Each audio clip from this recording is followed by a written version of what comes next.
भारत माता की। भारत माता की। इस भव्य आयोजन में हमारे साथ उपस्थित गुजरात के गवर्नर आचार्य देवव्रत जी, हमारे लोकप्रिय मुख्यमंत्री भूपेंद्र भाई,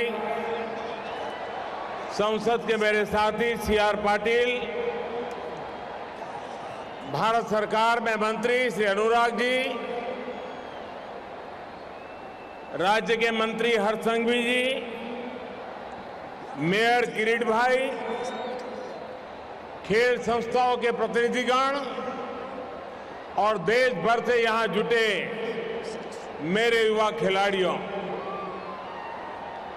आप सभी का बहुत बहुत स्वागत है, अभिनंदन है।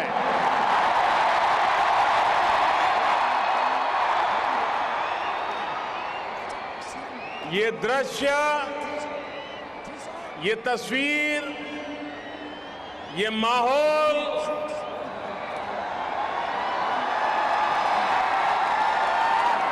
शब्दों से परे है। विश्व का सबसे बड़ा स्टेडियम,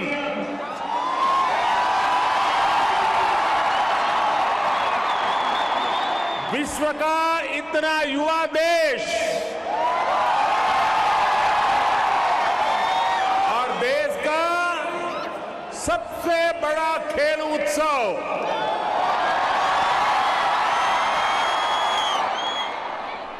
जब आयोजन इतना अद्भुत और अद्वितीय हो तो उसकी ऊर्जा ऐसी ही असाधारण होगी। देश के 36 राज्यों से 7,000 से ज्यादा एथलीट्स, 15,000 से ज्यादा प्रतिभागी, 35,000 से ज्यादा कॉलेज, यूनिवर्सिटी और स्कूलों की सहभागिता और 50 लाख से ज्यादा स्टूडेंट्स का नेशनल गेम से सीधा जुड़ाव,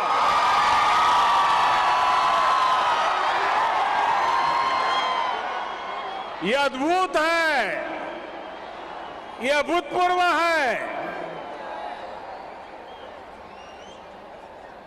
नेशनल गेम्स का एंथम जुड़ेगा इंडिया, जीतेगा इंडिया। मैं कहूंगा जुड़ेगा इंडिया, आप बोलिए जीतेगा इंडिया। जुड़ेगा इंडिया, जुड़ेगा इंडिया, जुड़ेगा इंडिया। ये शब्द, ये भाव आज आसमान में गूंज रहा है। आपका उत्साह आज आपके चेहरों पर चमक रहा है। ये चमक आगाज है खेल की दुनिया के आने वाले सुनहरे भविष्य के लिए। नेशनल गेम्स का ये प्लेटफॉर्म आप सभी के लिए एक नया लॉन्चिंग पैड का काम करेगा। मैं इन खेलों में शामिल हो रहे सभी खिलाड़ियों को मेरी तरफ से बहुत बहुत शुभकामनाएं देता हूं।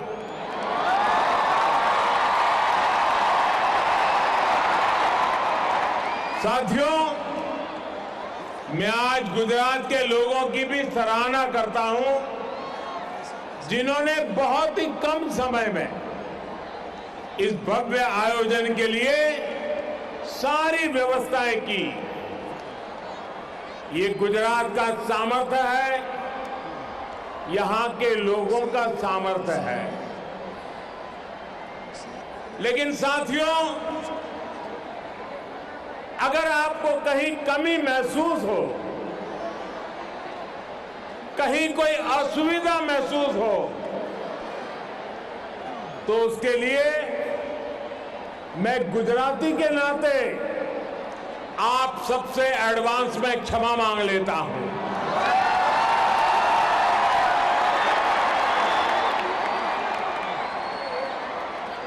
कल अहमदाबाद में जिस तरह का शानदार भव्य ड्रोन शो हुआ, वो देखकर तो हर कोई अचंभित है, गर्व से भरा है। टेक्नोलॉजी का ऐसा सदा हुआ इस्तेमाल ड्रोन की तरह ही गुजरात को, भारत को नई ऊंचाइयों पर ले जाएगा। यहां जो पहले नेशनल स्पोर्ट्स कॉन्क्लेव का आयोजन किया गया, उसकी सफलता की भी बहुत चर्चा हो रही है। इन सारे प्रयासों के लिए मैं मुख्यमंत्री श्रीमान भूपेंद्र भाई पटेल और उनकी पूरी टीम की भी पूरी प्रशंसा करता हूं। अभी कुछ दिन पहले नेशनल गेम्स का ऑफिशियल मैस्कॉट सावज भी लॉन्च हुआ है। गिर के शेरों को प्रदर्शित करता शुभांकर सावज भारत के युवाओं के मिजाज को दिखाता है, निडर होकर मैदान में उतरने के जुनून को दिखाता है। ये वैश्विक परिदृश्य में तेजी से उभरते भारत के सामर्थ्य का भी प्रतीक है। साथियों, आज आप यहां जिस स्टेडियम में, जिस स्पोर्ट्स कॉम्प्लेक्स में मौजूद है, इसकी विशालता और आधुनिकता भी एक अलग प्रेरणा का कारण है। ये स्टेडियम तो दुनिया का सबसे बड़ा स्टेडियम है ही, साथ ही ये सरदार पटेल स्पोर्ट्स एन्क्लेव और कॉम्प्लेक्स भी कई मायनों में सबसे अनूठा है।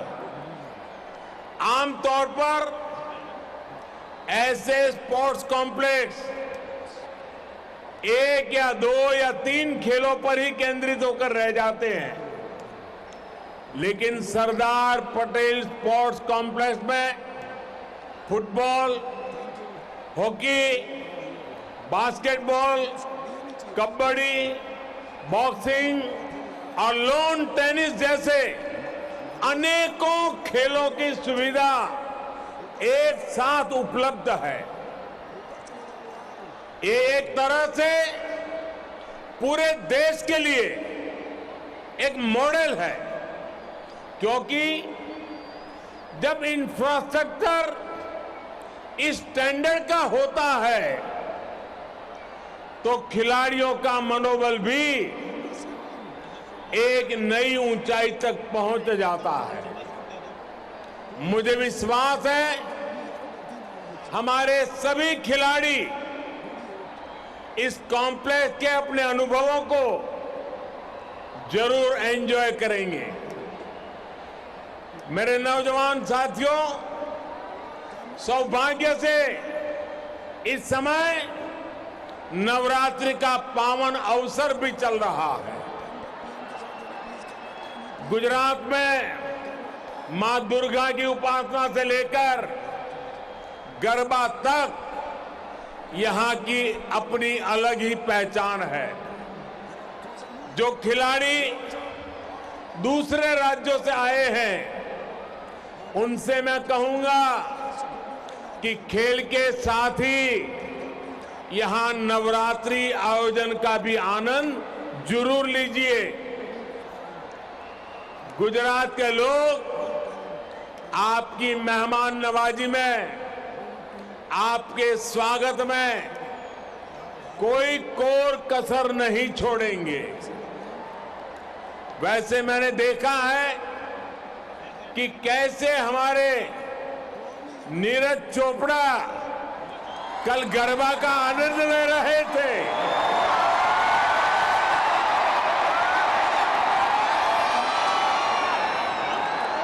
उत्सव की यही खुशी हम भारतीयों को जोड़ती है, एक दूसरे का साथ देने के लिए प्रेरित करती है।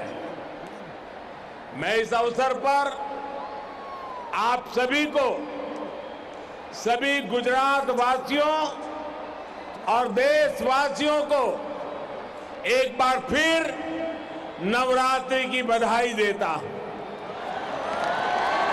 मेरे युवा मित्रों, किसी भी देश की प्रगति और दुनिया में उनके सम्मान का खेलों में उसकी सफलता से सीधा संबंध होता है। राष्ट्र को नेतृत्व देश का युवा देता है और खेल, स्पोर्ट्स उस युवा की ऊर्जा का, उसके जीवन निर्माण का प्रमुख स्रोत होता है। आज भी आप देखेंगे दुनिया में जो देश विकास और अर्थव्यवस्था में टॉप पर है, उनमें से ज्यादातर मेडल लिस्ट में भी टॉप पर होते हैं। इसलिए खेल के मैदान में खिलाड़ियों की जीत, उनका दमदार प्रदर्शन अन्य क्षेत्रों में देश की जीत का भी रास्ता बनाता है। स्पोर्ट्स की सॉफ्ट पावर देश की पहचान को, देश की छवि को कई गुना ज्यादा बेहतर बना देती है। साथियों, मैं स्पोर्ट्स के साथियों को अक्सर कहता हूं, सक्सेस स्टार्ट्स विथ एक्शन। यानी आपने जिस क्षण शुरुआत कर दी, उसी क्षण सफलता की शुरुआत भी हो गई। आपको लड़ना पड़ सकता है, जूझना पड़ सकता है, आप लड़खड़ा सकते हैं, गिर सकते हैं, लेकिन अगर आपने दौड़ने का जज्बा नहीं छोड़ा है, आप चलते जा रहे हैं, तो ये मान करके चलिए कि जीत खुद एक एक कदम आपकी ओर बढ़ रही है। आजादी के अमृत काल में देश ने इसी हौसले के साथ नए भारत के निर्माण की शुरुआत की है। एक समय था जब दुनिया ओलंपिक जैसे वैश्विक खेल महाकुंभ के लिए दीवानी होती थी, लेकिन हमारे यहां वो खेल बरसों तक सिर्फ जनरल नॉलेज के विषय के तौर पर ही समेट दिए गए थे। लेकिन अब मिजाज बदला है, मूड नया है, माहौल नया है। 2014 से फर्स्ट एंड बेस्ट का जो सिलसिला देश में शुरू हुआ है, हमारे युवाओं ने वो जलवा खेलों में भी बरकरार रखा है। आप देखिए, 8 साल पहले तक भारत के खिलाड़ी 100 से भी कम इंटरनेशनल इवेंट्स में हिस्सा लेते थे। अब भारत के खिलाड़ी 300 से भी ज्यादा इंटरनेशनल इवेंट्स में शामिल होते हैं।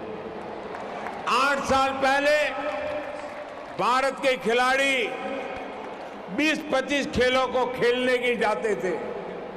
अब भारत के खिलाड़ी करीब 40 अलग अलग खेलों में हिस्सा लेने जाते हैं। आज भारत के मेडल की संख्या भी बढ़ रही है और भारत की दमक भी बढ़ रही है। कोरोना के कठिन समय में भी देश ने अपने खिलाड़ियों का मनोबल कम नहीं होने दिया। हमने हमारे युवाओं को हर जरूरी संसाधन दिए, ट्रेनिंग के लिए विदेश भेजा। हमने स्पोर्ट्स स्पिरिट के साथ स्पोर्ट्स के लिए काम किया। टॉप्स जैसी योजनाओं के जरिए वर्षों तक मिशन मोड में तैयारी की। आज बड़े बड़े खिलाड़ियों की सफलता से लेकर नए खिलाड़ियों के भविष्य निर्माण तक टॉप्स एक बड़ी भूमिका निभा रहा है। आज हमारे युवा हर खेल में नए रिकॉर्ड बना रहे हैं और अपने ही रिकॉर्ड ब्रेक भी करते चले जा रहे हैं। टोक्यो में इस बार भारत ने ओलंपिक्स का अपना सबसे शानदार प्रदर्शन किया। टोक्यो ओलंपिक्स में पहली बार युवाओं ने इतने मेडल्स देश के नाम किए। उसके बाद थॉमस कप में हमने हमारी बैडमिंटन टीम की जीत का जश्न मनाया। युगांडा में पैरा बैडमिंटन टीम ने भी 47 मेडल जीतकर देश की शान बढ़ाई। इस सफलता का सबसे ताकतवर पक्ष ये है कि इसमें हमारी बेटियां भी बराबरी से भागीदार है। हमारी बेटियां आज सबसे आगे तिरंगे की शान बढ़ा रही है। साथियों, खेल की दुनिया में ये सामर्थ्य दिखाने की क्षमता देश में पहले भी थी। ये विजय अभियान पहले भी शुरू हो सकता था, लेकिन खेलों में जो प्रोफेशनलिज्म होना चाहिए था उसकी जगह परिवारवाद और भ्रष्टाचार ने ले रखी थी। हमने सिस्टम की सफाई भी की और युवाओं में उनके सपनों के लिए भरोसा भी जगाया। देश अब केवल योजनाएं नहीं बनाता, बल्कि अपने युवाओं के साथ कदम से कदम मिलाकर आगे बढ़ता है। इसलिए आज फिट इंडिया और खेलो इंडिया जैसे प्रयास एक जन आंदोलन बन गए। इसलिए आज खिलाड़ियों को ज्यादा से ज्यादा संसाधन भी दिए जा रहे हैं और ज्यादा से ज्यादा अवसर भी मिल रहे हैं। पिछले 8 वर्ष में देश का खेल बजट करीब 70% बढ़ा है। आज देश में स्पोर्ट्स यूनिवर्सिटीज बन रही है। कोने कोने में आधुनिक स्पोर्ट्स इंफ्रास्ट्रक्चर तैयार किया जा रहा है। इतना ही नहीं, रिटायर होने के बाद भी खिलाड़ियों को कोई तकलीफ न हो, इसके लिए भी प्रयास किया जा रहा है। रिटायर होने वाले खिलाड़ियों के अनुभवों का लाभ नई पीढ़ी को मिल सके, इस दिशा में भी काम हो रहा है। साथियों, स्पोर्ट्स, खेल हजारों वर्षों से भारत की सभ्यता और संस्कृति का हिस्सा रहा है। खेल हमारी विरासत और विकास यात्रा का जरिया रहे हैं। आजादी के अमृत काल में देश अपनी विरासत पर गर्व के साथ इस परंपरा को पुनर्जीवित कर रहा है। अब देश के प्रयास और उत्साह केवल एक खेल तक सीमित नहीं है, बल्कि कलारीपयट्टू और योगासन जैसे भारतीय खेलों को भी महत्व मिल रहा है। मुझे खुशी है कि इन खेलों को नेशनल गेम्स जैसे बड़े आयोजनों में शामिल किया गया है। जो खिलाड़ी इन खेलों का प्रतिनिधित्व यहां कर रहे हैं, उन्हें मैं एक बात विशेष तौर पर कहना चाहता हूं। आप एक और हजारों वर्ष पुरानी परंपरा को आगे बढ़ा रहे हैं, तो साथ ही खेल जगत के भविष्य को नेतृत्व भी दे रहे हैं। आने वाले समय में जब इन खेलों को वैश्विक मान्यता मिलेगी, तो इन क्षेत्रों में आपका नाम लीजेंड्स के रूप में लिया जाएगा। साथियों, आखिरी में आप सभी खिलाड़ियों को मैं एक मंत्र और देना चाहता हूं। अगर आपको कंपटीशन जीतना है, तो आपको कमिटमेंट और कंटिन्यूटी को जीना सीखना होगा। खेलों में हार जीत को कभी भी हमें आखिरी नहीं मानना चाहिए। ये स्पोर्ट्स स्पिरिट आपके जीवन का हिस्सा होना चाहिए। तभी भारत जैसे युवा और भारत जैसा युवा देश, उसके सपनों को आप नेतृत्व देंगे, असीमित संभावनाओं को साकार करेंगे। और आपको याद रखना है, जहां गति होती है वहीं पर प्रगति होती है। इसलिए इस गति को आपको मैदान से बाहर भी बनाकर रखना है। ये गति आपके जीवन का मिशन होना चाहिए। मुझे विश्वास है, नेशनल गेम्स में आपकी जीत देश को जश्न का मौका भी देगी और भविष्य के लिए एक नया विश्वास भी जगाएगी। इसी विश्वास के साथ ये 36वें राष्ट्रीय खेलों के शुभारंभ का आह्वान करता हूं।